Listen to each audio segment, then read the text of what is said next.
राहुल से पंगा ले रहे थे अनुराग ठाकुर। ठाकुर खुद गलत साबित हो गए।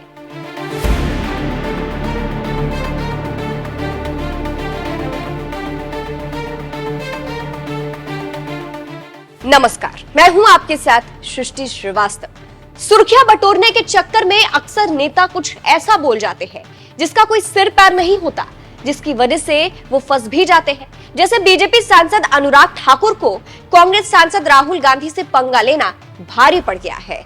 वो गलत साबित हो गए हैं। अनुराग ठाकुर ऐसे तो राहुल पर निशाना साधने का एक भी मौका नहीं छोड़ते, लेकिन इस बार वो खुद ही गलत साबित हो गए। चलिए आपको भी बताते हैं पूरी खबर के बारे में। दरअसल दिल्ली चुनाव को लेकर बीजेपी, कांग्रेस और आम आदमी पार्टी लगातार एक दूसरे पर आरोप प्रत्यारोप लगा रहे हैं। चुनाव के बीच अनुराग ठाकुर ने राहुल गांधी को लेकर बड़ा बयान दे दिया है।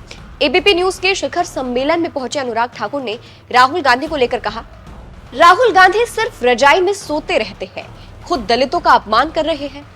अब अनुराग ठाकुर ने ये तो कह दिया कि राहुल गांधी सिर्फ रजाई में सोते रहते हैं। उनका कटाक्ष था कि राहुल कहीं नजर नहीं आ रहे हैं, गायब हैं। लेकिन अनुराग ठाकुर गलत तब साबित हो गए जब राहुल गांधी दिल्ली में धमाकेदार भाषण देते नजर आए और बीजेपी को घेरते नजर आए, जिससे अनुराग ठाकुर पर ही सवाल उठ रहे हैं कि राहुल तो हर जगह बीजेपी का पर्दाफाश कर रहे हैं, वो रजाई में कहां सोए, गायब कहां है। जी हां, वंचित समाज दशा और दिशा बैठक में दिल्ली के दलित इन्फ्लुएंसर से दिल्ली में राहुल गांधी ने मुलाकात की और वहां राहुल ने दमदार भाषण दिया। इसके बाद राहुल गांधी दिल्ली के बादली विधानसभा क्षेत्र से पार्टी प्रत्याशी के समर्थन में चुनावी रैली करने पहुंचे और वहां भी उन्होंने बीजेपी आरएसएस को जमकर निशाने पर लिया। उनका बयान सुनिए। लड़ाई विचारधारा की है। एक तरफ बीजेपी आरएसएस, दूसरी तरफ कांग्रेस पार्टी। वो नफरत फैलाते हैं, हिंसा करवाते हैं, लोगों को डराते हैं। और हमने साफ कहा है, जहां भी ये नफरत फैलाएंगे, जहां भी ये हिंसा फैलाएंगे, हम वहां मोहब्बत की दुकान खोलेंगे।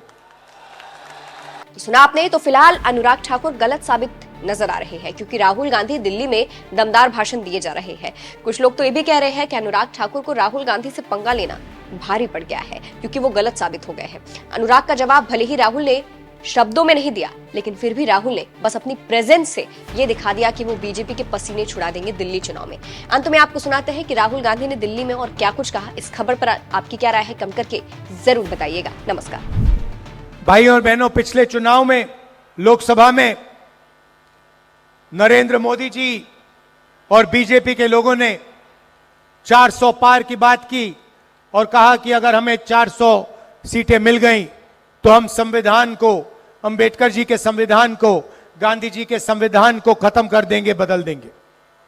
उनके नेता ने, मोहन भगवत जी ने कुछ ही दिन पहले कहा कि आजादी 15 अगस्त 1947 को नहीं मिली, आजादी मोदी जी लाए हैं।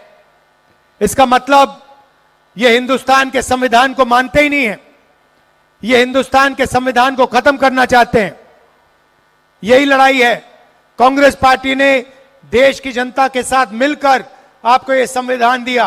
इसमें साफ लिखा है, हिंदुस्तान के सब लोग एक समान हैं, मोहब्बत का देश है, भाईचारे का देश है और सब लोगों को इस देश में जगह मिलनी चाहिए।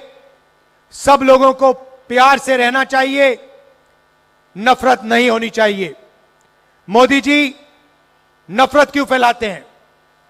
नफरत इसलिए फैलाते हैं क्योंकि वो चाहते हैं कि देश की जनता एक दूसरे से लड़े, एक दूसरे से नफरत करे, बढ़ जाए और कमजोर हो। और जब जनता बढ़ जाती है, ध्यान उभर जाता है, तो फिर नरेंद्र मोदी जी आपका धन अदानी और अंबानी जैसे लोगों को देते हैं।